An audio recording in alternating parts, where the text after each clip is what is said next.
മലമുകളിൽ വസിക്കുന്ന മഹാദേവന്റെ അതിവിശേഷ ക്ഷേത്രത്തെ നമുക്ക് ഇനിയും പരിചയപ്പെടാം.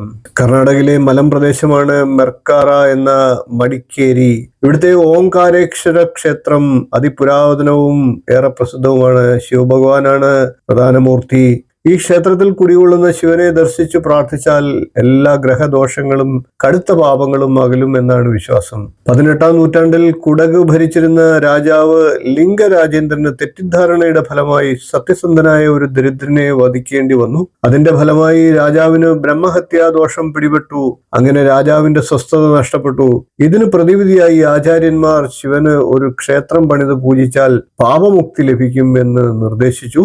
അതിനായി അദ്ദേഹം കാശി യാത്ര നടത്തി അവിടെ നിന്നും ഒരു ശിവലിംഗം കൊണ്ടുവന്ന് ഇവിടെ പ്രതിഷ്ഠിച്ചു. അതാണ് മടിക്കേരിയിലെ ഇന്നത്തെ ഓംകാരേശ്വര ക്ഷേത്രം. ഇവിടെ ശനിപ്രദോഷം തൊഴുതാൽ ശനിദോഷങ്ങൾ അകലുമെന്നാണ് ഭക്തരുടെ വിശ്വാസം. മൈസൂരിൽ നിന്ന് 118 കിലോമീറ്റർ അകലെയായിട്ടാണ് ഈ ക്ഷേത്രം സ്ഥിതി ചെയ്യുന്നത്. ഉത്തര കേരളത്തിൽ നിന്നുള്ളവർക്ക് ഇരിട്ടിയിൽ നിന്നും 80 കിലോമീറ്റർ സഞ്ചരിച്ചാൽ ഇവിടെ എത്താം.